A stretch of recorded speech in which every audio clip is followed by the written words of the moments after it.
Iran जंग में खुलकर कोई बात सामने तो नहीं आ रही। खुद ईरान में इंटरनेट बंद हो रखा है। दो तरफा हमलों के अलावा जंग की रणनीति साफ होती नजर नहीं आ रही। एक तरफ डोनाल्ड ट्रंप अब सारे बयान ऐसे दे रहे हैं जैसे वो जीत चुके हों, विक्ट्री, और दूसरे उनके सामने ना ईरान की हैसियत है ना ईरान के सुप्रीम लीडर की। अब उन्होंने ईरान के बिन मांगे 10 दिनों की मोहलत भी दे दी। क्या ट्रंप अब साइकोलॉजिकल अटैक के सहारे हैं? क्या ईरान जंग में बाहर से जो ट्रंप ट्रैप नजर आ रहा है वो ठीक उसका उलट रहा है क्या? यानी क्या ईरान अमेरिका को इस जंग में घसीटकर थका रहा है?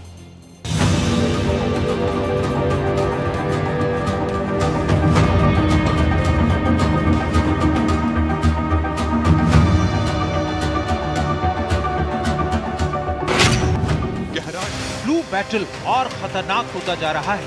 समंदर की लहरों पर आग की ऊंची ऊंची उठती लपटें ये बता रही हैं कि इजराइल अमेरिका के हमले के बाद से ईरान जंग में हालात हर रोज और खतरनाक होते जा रहे हैं। ईरान आग बबूला है, उसके साथ पाकिस्तान ने धोखा किया है। इसके बाद एक सिरे से उखड़े ईरान ने बिना इजाजत होर्मुज पार करने की कोशिश कर रहे जहाजों को निशाना बनाया है, क्योंकि ईरान ने आधिकारिक तौर पर घोषणा कर रखी है कि होर्मुज जल दमरू मध्य से बिना अनुमति के गुजरने वाले किसी भी जहाज को निशाना बनाया जाएगा। बताया जा रहा है कि बिना ईरान की इजाजत के होर्मुज पार करने की कोशिश कर रहे वेसल्स को ईरानी स्ट्राइक ने समंदर में ही खाक कर दिया है। हालांकि सोशल मीडिया पर इसी हवाले से वायरल हो रहे वीडियो की आधिकारिक पुष्टि का इंतजार है, लेकिन होर्मुज के हालात ऐसे खतरनाक हैं, इससे इनकार नहीं किया जा सकता। ट्रंप अभी भी ईरान को पूरी तरह खत्म करने और समझौता वार्ता आगे बढ़ाने की थ्योरी का ही राग अलाप रहे हैं। इसी क्रम में ईरान के इस गुस्से की वजह समझिए। पूरा मामला डोनाल्ड ट्रंप के उस दावे से जुड़ा हुआ है जिसमें उन्होंने कहा कि ईरान ने 10 अमेरिकी जहाजों को होर्मुज स्ट्रेट से गुजरने दिया, जो इस बात का संकेत है कि तेहरान चाहता है कि कूटनीतिक चैनल खुले रहें। No, I'll announce it. I mean, right now, you're talking about a deadline for doing some pretty big damage, even bigger than we've done. We'll see. Look, we have very substantial talks going on with respect to Iran, with the right people. You know, I told you about a president, right? Steve, can I reveal the president? You can do anything you want. Thank you. They said to show you the fact that we're real and solid and we're there, we're going to let you have 8 boats of oil, 8 boats, 8 big boats of oil. This was 2 days ago. And they'll sail up tomorrow. That was 3 days ago. जबकि मामला ऐसा नहीं है, Trump जैसा दावा कर रहे हैं। दरअसल ईरान ने कुछ मित्र देशों को, जिसमें चीन, भारत और पाकिस्तान शामिल है, होर्मुज स्ट्रेट से गुजरने की सीमित इजाजत दी हुई है। लेकिन ट्रंप के दावे के बाद माना जा रहा है कि ईरान की इस इजाजत का इस्तेमाल पाकिस्तान ने अमेरिका को फायदा पहुंचाने के लिए किया और गुपचुप तरीके से ईरान को धोखे में रखकर अमेरिकी इंटरेस्ट वाले तेल टैंकरों को पाकिस्तान का झंडा लगाकर होर्मुज पार करा डाला। ईरान पाकिस्तान को लेकर दोस्ती की आड़ में खुद को ठगा हुआ महसूस कर रहा है। बताया जा रहा है कि ईरानी शासन के एक धड़े का मानना है कि मुस्लिम देश पाकिस्तान ने उसे धोखा दिया है, जबकि पाकिस्तान खुद को एक मध्यस्थ के रूप में प्रोजेक्ट करने की कोशिश करता रहा है।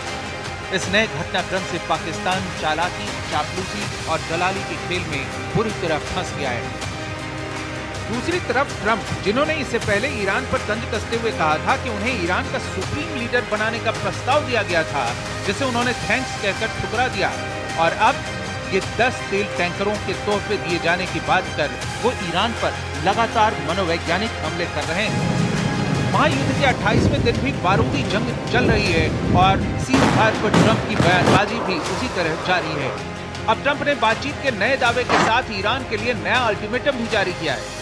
इस बीच गुरुवार रात अमेरिकी राष्ट्रपति डोनाल्ड ट्रंप ने ईरान को दी गई एक नई मोहलत का दावा किया। उन्होंने कहा कि ईरान के ऊर्जा ठिकानों पर अब अगले 10 दिनों तक कोई हमले नहीं होंगे। इससे पहले सोमवार को उन्होंने इसे लेकर 5 दिन की मोहलत दी थी, जो शुक्रवार को खत्म हो रही है। ट्रंप ने एनर्जी प्लांट पर हमले को 10 और दिनों के लिए टालने का दावा करते हुए कहा है कि उसने ऐसा ईरानी सरकार के अनुरोध पर किया है। उन्होंने ट्रुथ सोशल पर लिखा, ईरानी सरकार के अनुरोध के अनुसार कृपया इस बयान का मतलब यह है कि मैं एनर्जी प्लांट को नष्ट करने का समय 10 दिन के लिए सोमवार 6 अप्रैल 2026 को रात 8 बजे ईस्टर्न टाइम तक रोक रहा हूँ। बातचीत चल रही है और फेक न्यूज मीडिया और दूसरों के गलत बयानों के बावजूद ये बहुत अच्छी तरह से चल रही है। इस मामले पर ध्यान देने के लिए आपका धन्यवाद। हालांकि ईरान ने इस बात का खंडन किया था और दावा किया कि बातचीत उसकी शर्तों पर होगी। ऐसे में ट्रंप का दावा और मोहलत दोनों अजीब और बेहद हास्यास्पद हैं और समझ से परे भी कि एक ताकतवर अपने से कमजोर दुश्मन को मरने से बचने की मोहलत आखिर क्यों दे रहा है। यानी मौत जिंदगी को मोहलत दे रही है कि बचना है तो बच ले। हालांकि बचना किसी सूरत में नहीं है, क्योंकि सेंटकॉम फुटेज जारी कर लगातार बता रहा है कि अमेरिकी हमलों में ईरान को उसने कितना बड़ा नुकसान पहुंचाया है। दूसरी तरफ ईरान के साथ ही लेबनान भी बुरी तरफ पिस रहा है। लेबनान को लगातार हो रहे इजरायली हमलों ने खंडहर बना दिया है। वहाँ 1000 से ज्यादा लोगों की मौत हो चुकी है, जबकि 3000 से ज्यादा घायल हुए हैं। इसके बावजूद इजरायली टैंक लेबनान की ओर कूच कर रहे हैं। 2 दिन पहले इजरायल के रक्षा मंत्री इजराइल काट्ज ने आधिकारिक रूप से कहा कि इजरायली सेना लितानी नदी तक दक्षिणी लेबनान के इलाके पर नियंत्रण रखेगी। उन्होंने इसे रक्षात्मक बफर जोन बताया, जिसके बाद इजरायली टैंक दक्षिणी लेबनान की तरफ जाते हुए देखे गए हैं। यानी हमलों से न तो अमेरिका रुका है न इजरायल। फिर भी 1 महीने के युद्ध के बाद भी ईरान अपने रिजीम के साथ खड़ा है।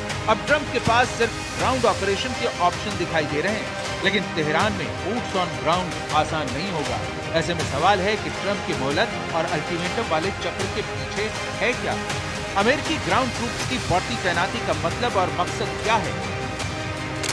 दरअसल मोहलत के बावजूद अमेरिकी दबाव कम नहीं हुआ है। रिपोर्टों के अनुसार पेंटागन मिडिल ईस्ट में 10,000 एडिशनल फोर्सेज भेजने पर विचार कर रहा है, ताकि जरूरत पड़ने पर सैन्य विकल्प खुले रहें। इस तैनाती में इन्फेंट्री और आर्म्ड व्हीकल शामिल हो सकते हैं। ये पहले से मौजूद करीब 5000 मरीन और 82वीं एयरबोर्न डिवीजन के पैराट्रूपर्स के साथ ज्वाइंट कॉम्बैट ऑपरेशन कर सकते हैं। सैनिकों की तैनाती का सटीक स्थान अभी स्पष्ट नहीं है, लेकिन जो अनुमान है उसके मुताबिक उन्हें ईरान के खार्ग द्वीप के करीब रखा जा सकता है। They now have the chance, that is Iran, to permanently abandon their nuclear ambitions and to chart a new path forward. We'll see if they want to do it. If they don't, we're their worst nightmare. In the meantime, we'll just keep blowing them away, unimpeded, unstopped. Well, there's not a thing they can do about it. They can't do anything about it, you know. I tell you, if they could, you'd be hearing about it. The people that run this country are radical Shia clerics. These are religious fanatics. Look what they are doing now. At their weakest point, this is the weakest Iran has ever been, and look at what they're doing. They're attacking embassies. They're attacking hotels. Imagine what these people would do if they had a nuclear weapon. That is an unacceptable risk for the world. लेकिन इतनी धमकियों के बावजूद न तो Iran थका है और न झुका है, बल्कि तेल अवीव में लगातार मिसाइल प्रहार कर इजरायल की कमर तोड़ने में लगा है। तेल अवीव में ईरानी बैलिस्टिक मिसाइलों के मल्टी वॉरहेड कई इलाकों में गिरे दिखते हैं। वहीं दूसरी तरफ ईरान की प्रॉक्सी हिजबुल्लाह ने भी इजरायल की नाक में दम कर रखा है। हिजबुल्लाह ने दक्षिणी लेबनान के तैबेह शहर के चौक इजरायल में मरकबा टैंक पर अपने ड्रोन हमले का फुटेज जारी किया है। हिजबुल्लाह ने पहली बार इजरायली मरकबा टैंक पर हमला करने के लिए FPV ड्रोन का इस्तेमाल किया। उधर तुर्की के राष्ट्रपति रेसेप तैयब एर्दोगन ने इजरायल ईरान युद्ध पर बेहद सख्त रुख अपनाते हुए कहा है कि ये युद्ध मूल रूप से इजरायल का है, लेकिन इसकी भारी कीमत सबसे पहले मुसलमान और फिर पूरी मानवता चुका रही है। Vurulan, kanayan biz değil miyiz? Bu anlamsız savaş sebebiyle kan kaybeden bölgemizin ekonomisi değil mi? Füzeler, bombalar ve dronlar tarafından tahrip edilen milyarlarca dolarlık altyapı tesisleri bölgedeki kardeşlerimizin kaynakları değil mi? 27 gündür hiçbir ilke, değer, norm gözetmeyen saldırganların nazarında ना तो Iran रुक रहा है, ना Trump और Netanyahu. हालांकि Trump फिलहाल उतना ही अग्रेसिव रहना चाहते हैं जितने से काम चल जाए, और ईरान को लगातार डराकर उस पर प्रेशर बनाकर उसे झुकने के लिए मजबूर किया जाए, क्योंकि उनके तेल के खेल में अब पूरी दुनिया को बंद होर्मुज स्ट्रेट वाला दर्द मिल रहा है। तो ट्रंप ईरान के खाद्य पर कब्जे के साथ ही होर्मुज को खुलवाने की जुगत भी तलाश रहे हैं। Iranian regime is now admitting to itself that they have been decisively defeated. They're saying to people, this is a disaster. They know it. That's why they're talking to us. They wouldn't talk otherwise. But they're talking to us because they've got a disaster in their hands. They're defeated. They can't make a comeback. We're free to roam over their cities and towns and destroy all of their crazy nuclear weapons and missiles and drones that they're building. And we're doing that. They now have a chance to make a deal, but that's up to them. And they'll tell you, we're not negotiating. We will not negotiate. Of course they're negotiating. They've been obliterated. Who wouldn't negotiate? सवाल है Trump का रवैया, उनका confidence या बड़बोलापन, सब अभी भी अबूझ पहेली बना हुआ है। वो मोहलत पर मोहलत देकर ईरान से टाइम बाई करना चाहते हैं, तो दूसरी तरफ अल्टीमेटम देकर बमबारी कर प्रेशर भी बनाए हुए हैं। हालांकि अमेरिका के इरादे बेहद खतरनाक हैं। सवाल बस इस बात का है कि ट्रंप की बड़ी प्लानिंग को ईरान कितना लंबा घसीट कर उन्हें थकाता है। भारत